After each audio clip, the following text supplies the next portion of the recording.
Hello YouTube, Asuma here with another Minecraft tutorial. This is the Enderfarm and I'm going to show you what it is, how it works and how to build it.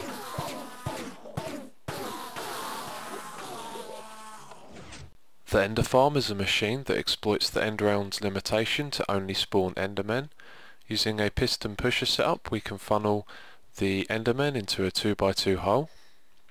This 2x2 hole leads them to a crusher which is automatically activated by these pressure pads. The same pressure pads act as a safety mechanism by closing the crusher when you want to collect your ender pearls. There are two main features that make the Enderfarm work. The first being the Piston Pusher setup, and it works like this.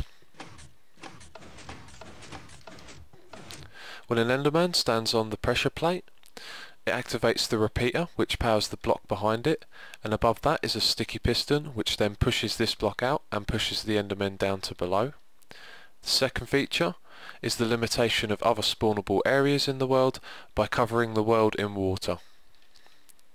The Endermen can spawn on these pressure plates here, and as well as that we have these 4 additional spawn pads. The spawn pads have signs all the way around them, and this causes the Endermen to walk off and fall into the machine. The crusher is activated by pressure plates. Due to the height of the Endermen, the crusher is above the height of the player, meaning when the player stands on the pressure plates, the crusher acts as a barrier between them and the Endermen above.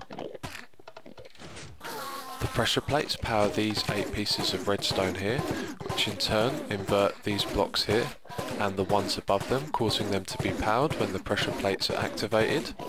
These torches power the blocks that power the pistons, and the pistons extend the blocks which become the crusher. Despite its size, the Enderfarm is relatively simple to build, as it relies on one key component, the Piston Pusher.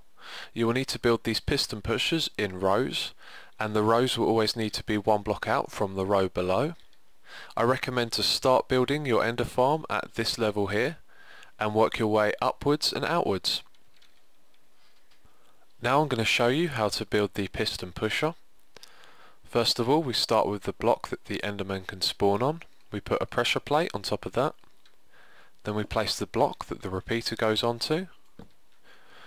Then the block that the repeater powers. We put the sticky piston on top of that.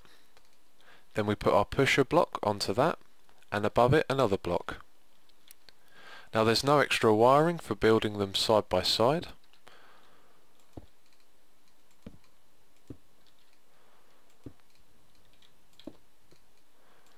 And when you build another one on top, you start at this block here.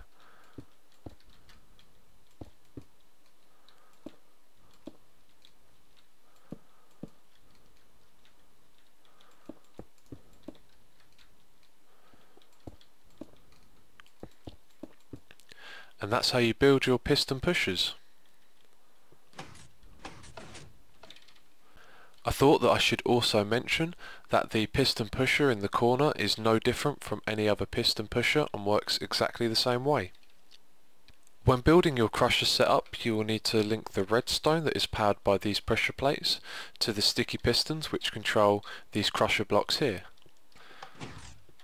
I've done this using redstone torches to send the redstone power vertically up to these blocks which power the sticky pistons.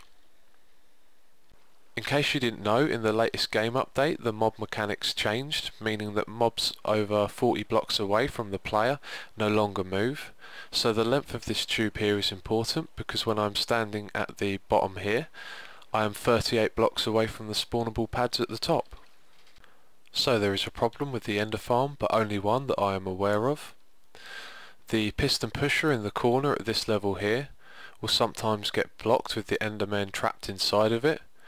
Although this is a problem, it does not clog up the system, and I've been experimenting with different repeater times to try and fix this, but so far I've had no luck. So if anyone has an idea for a solution for this, please let me know in the comments. As I said though, it's only a small problem, it doesn't affect the overall efficiency of the machine. The Enderfarm's effectiveness relies heavily on the world around it. As you can see, I've covered mine in water. Doing this in a legitimate world would be a difficult task, however you wouldn't need to cover every single block as I've done here, but every time you go out and place water down and remove the amount of spawnable areas, you will increase the efficiency of the ender farm. So that concludes the tutorial on how to build an ender farm. As always, I've included a link to download this map in the description box. So thanks for watching, and I'll see you next time.